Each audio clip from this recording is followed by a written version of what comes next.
What's up everyone, NanMan here, and we're doing a modern meta breakdown video. And this time we're going to be looking at all the meta shifts and changes that happened after Modern Horizons 2 came out. And you might be wondering, Modern Horizons 2 is not out yet. Well, it is on Magic Online.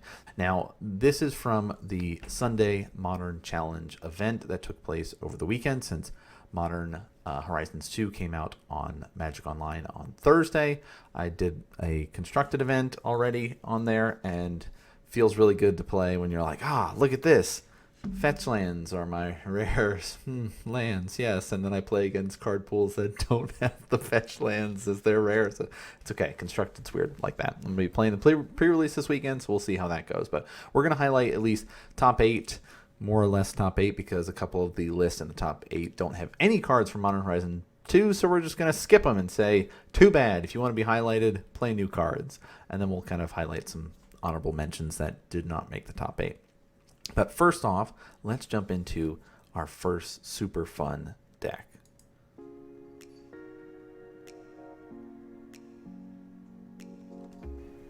Now I say it's super fun because I like this style of deck, right? I did not play the old school affinity style decks back in the day, but I did start playing these style of affinity decks with hardened scales when they first started cropping up years ago. Now we're seeing a red-green version, specifically because of our newest addition, a legendary creature that we've got here, our Zabaz, the Glimmer Wasp, which is a sweet name. So it's modular 1.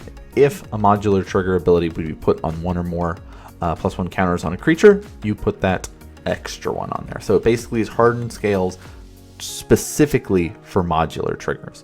And then it also has the ability to pay 1 red and destroy target artifact. So it's, hey, I need a way sometimes to manipulate my modular triggers and move these counters around. Now you have it attached to this creature. Plus that kind of hardened scales on modular, it seems pretty sweet. So I love the addition of it. It's a 1-drop. A lot of the cards in here are going to be low drop, so we're just going to go quickly through it. We're not going to do a specific deck on it. We're just going to kind of highlight the ins and outs quickly about each of these lists, because we're going to be highlighting 8 lists today. So the consistent creatures that are still in it, right, that you would expect to see, are going to be hanging out with that modular effect, right? Arcbound Ravager, like the #1 top best modular creature that exists for modern, right? So Arcbound Ravager allows you to sacrifice an artifact, put a +1 counter on Arcbound Ravager, and it also has that modular 1. So you've got that ability to manipulate your board with it and move those counters onto things, kill someone right out with an Yawgmoth Nexus or something fun like that. Arcbound Worker, nice 1-drop, modular 1, cool. Your land base is going to be slightly tweaked because it is now red-green, so you can be able to use Glimmer Wasp's ability. But the all-star standout in here, like you can look through our list and it's like, all right, pretty normal, pretty normal, pretty normal. And then other, because for whatever reason, it's not working on the list post. But don't worry, we've got it here for you guys. Urza's Saga, because it's a saga, it's an enchantment and a land. It's a weird thing. So it's not listed under there, but it does enter as a land. It gains as its first lore ability, if you will, so you can tap for a colorless ability. But the second ability is, kind of awesome. It gains the ability to pay 2, tap it, create a 0/0 colorless construct artifact creature token with it gets +1/+1 for each artifact you control. And hey, our deck's full of them. And then, of course, search your library for an artifact card with a mana cost of 0 or 1. Well, it just so happens that I have a bunch of those 0 or 1 cost artifacts. This seems great, and I expect to see a playset of this in every type of artifact-based deck like this. So I know it's already like $50 or something like that. It's not going to go down. It's not. It's going to be see and play and like a bunch of stuff, so including Commander and stuff. So be aware of that. But I love this edition of the deck going that red-green to already add in our Glimmer Wasp. So A+ coming out here for that first place finish. Scrolling on down, second place finish. You're going to see a lot more of these lists. So I'm going to preface with this kind of Temur crashing deck. So you're going to see we've got a breeding pool here, but that's not what we really care about. So you're going to have the way this list works, and we might spend more time highlighting this at a later date, but I just quickly go through it as we're highlighting different stuff. So you're going to have powerful planeswalkers in here. Jace, hey, one of the most powerful planeswalkers ever printed. Got to run that in here. Creature base is our ability to kind of manipulate things in a way, right? Bone Crusher Giant. Hey, I've got the ability to deal damage to stuff, and I also have a 4/3 body here. Seems pretty great. Brazen Borrower, bounce things. Oh, and it's also a 3/1 flying, right? Sounds great. Shardless Agent is in here. Sweet. We love it because we want to be able to cast our single sorcery that's in the deck, which we will talk about in a little bit. But Shardless Agent was our newest reprinted card that allows us to kind of go into this cascade type effects for a lot of decks that they want. So we'll talk about that in a little bit. Subtlety, our first indication that we're going to see these type of removal type effects that exist in our hands to be able to do extra stuff. So it's a 3/3 flash flying. You can pay 4 mana to be able to cast it out like that. When it enters the battlefield, choose up to 1 target creature, spell, or planeswalker.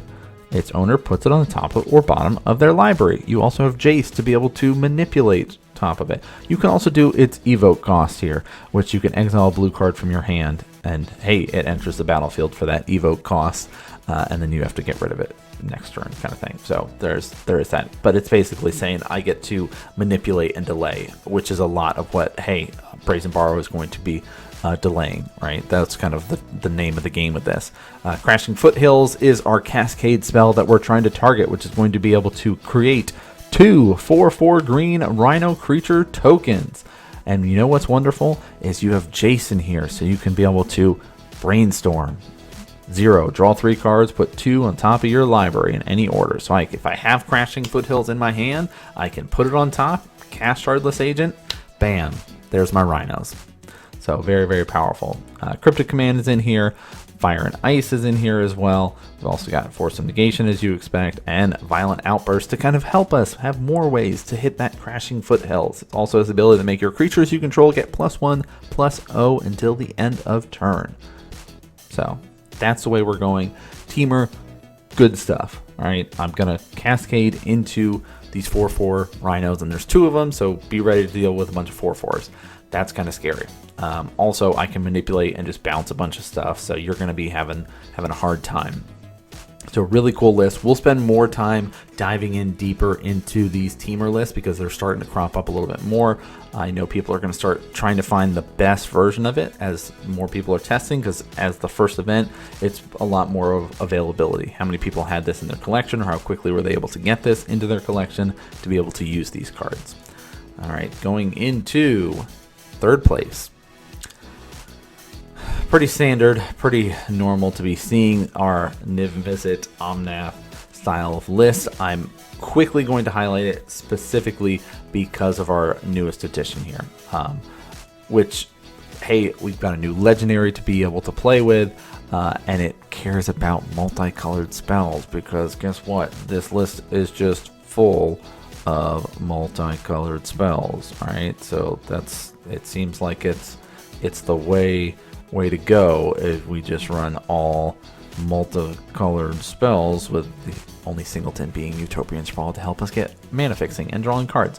But the way it works is we're just going to get a bunch of tokens again. Hey, who likes 4/4s? Apparently everybody in Modern right now. So whenever you cast a multicolored spell, create a 4/4 red and white Golem artifact creature token. It's also just a 3/1 human soldier here, General Furious Rockrick. So he's pretty sweet. I actually played against him in Sealed and got demolished by him. So yeah, that was fun. But this is another way that you're going to start seeing him crop up a little bit more, especially in this type of shell where your multicolored spells matter. Like going for these 4/4 tokens, yes, seems good. I hope everyone's getting ready to dust off their ratchet bombs so they can start blowing up all these tokens. So moving right along, again, we'll highlight these in greater detail going forward. Our next addition, hey, we've got our creature planeswalker here, Grist the Hungering Tide. Awesome design for this. 3 loyalty planeswalkers seem to just like fit in perfectly for modern, right? It's that sweet spot. But the benefit of this one is that you have the ability to tutor up this guy and be able to start generating power on the board. It's so great. So when he's not on the battlefield, he counts as a 1/1 insect. Now his converted mana cost in this regard is a 3 converted mana cost. So if you're courting, you have to be able to cord for 3 to be able to get him. Eldritch Evolution, in this regard, you need to sacrifice something that costs 2 or 1, either way, right? Because it has to be X is 2 plus the sacrifice creature's converted mana cost. So it has to be in that kind of window. But we've got plenty of stuff. So if you're wondering about this list, how this kind of works out, we're going to be running our Yawgmoth Thran Physician here, which is our kind of proliferate, sacrifice our own creatures, be able to bring them back from the graveyard with our Undying. All right, we're being able to drain you off of Drawl's Messenger. You just have this sort of manipulation power level that you're going to be kind of doing. It's a sweet toolbox deck. I love toolbox lists. We've highlighted this on the channel before, so if you have not seen this, I'm sure there'll be a link up on the channel right now on the screen, so you guys can be able to go and see our previous deck tech and discussion of it. Now, as you've noticed, we're not talking about any of the sideboard cards here. We're just sort of quickly going through kind of what is in the list, and it's pretty much tried and true of what you'd expect of the Thran style of list. Nothing's really jumping out other than, hey, we've got our Cradle of Growth here, so all of our lands are forests. We've, of course, got Urborg in here as well, so everything is also swamp, so have fun with that. But I wanted to highlight that with Griston here. Here we go. Let's go, guys. It's something completely new that did not exist in Modern, and I'm not even going to attempt it. So our Asmo here, because it's got the longest name, and I've watched the videos of people pronouncing it, but I have not practiced it, and I probably should have for this video, but it's our Asmo build, okay? So if you're familiar with the Cauldron Familiar stuff that was running around Historic, running around Standard, it's the like Jund Sacrifice style list, right? It's very similar to that style of play here. But instead of it being Jund, right, we're going to be pulling on power of blue so we can be able to get some of our powerful artifacts back with Emery here. So we've got Mishra's Bauble, Underworld Cookbook, Witch's Oven. All right, we're going to keep getting more food tokens to help us along with this. You know, you've got the ability to return different things. Our Troll King is super powerful. The list is going to be super cool. So if you're not familiar, whenever you discard a card, you can pay a red or a black and be able to cast our Asmo here. And he's a 3/3. And then you get to be able to find your Underworld Cookbook with him. Sacrifice 2 food, tap target creature deals 6 damage to itself. So you can start kind of blowing up opponent's creatures with that. And you've got ways to be able to generate food. Seems like a good way to do it. So we will definitely be doing a deck tech on this one. And hey, check that out. We're going to be rocking Urza Saga as well in this list because we have a bunch of artifacts like Witch's Oven, Underworld Cookbook, Mishra's Bauble that cost 1 or 0 in this regard that we care about, that we want to be adding up and finding and tutoring up with Urza Saga. So we'll definitely be highlighting the Asmo list in a later date, but again, we're just quick speed through kind of our top couple of lists to show you just how much Modern Horizons 2 will be affecting things. Quickly here with this, it's a blue-white control list, right? Nothing too crazy. Cool thing about this is we're running 1 Brainstorm in here. You know, Brainstorm seems great, and we're also going to be running our Prismatic Ending. So it's got that convert, exile target non-land permanent if its mana cost is less than or equal to the number of colors spent to cast this.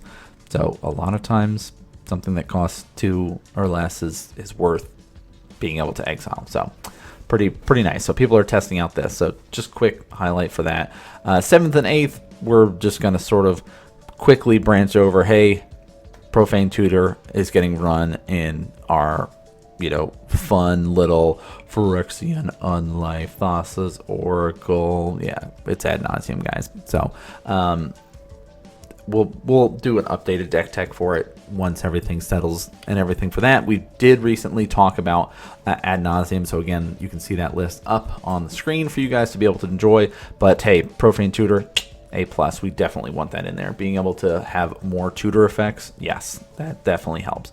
And our 8th place, it's Eldrazi-tron. Yeah. Yep. Nothing. No new cards. Nothing. Okay, cool. That's what I expected. All right, so jump into the fun stuff, right? So we'll highlight our last couple stuff real quick. If you're still watching, thanks. Glad you guys are enjoying. You wanted to see the fun stuff at the end here.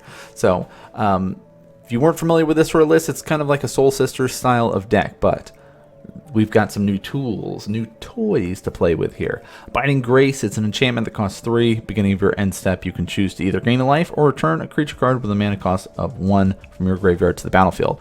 We've got a bunch of 1-cost stuff. Look at all of these fun things that we can be able to do, right? So have that ability to bring back some of these fun things that have ETB type effects that we do. But it's, so Martyr Sands, you have a 1/1 for 1, pay 1, reveal X white creatures from your hand, and then sacrifice Martyr Sands, and you gain 3 times that X value.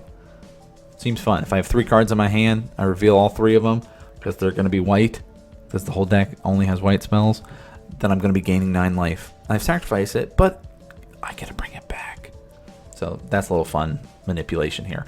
Ranger is going to help you find those little powerful things like Sarah Ascendant with all this life gain. You can start swinging in for 6 lifelink flying damage every turn. Get that clock going here. Skyclave in here to help kind of get rid of problems, as well as our Solitude. Again, we've talked about how these evoke creatures are going to be a big deal. So people are testing them out. This is a great list for it, where you're running all these white cards. I'm exiling a white card, boom, and now I'm going to be exiling one of your cards and Swords to Plowshare it.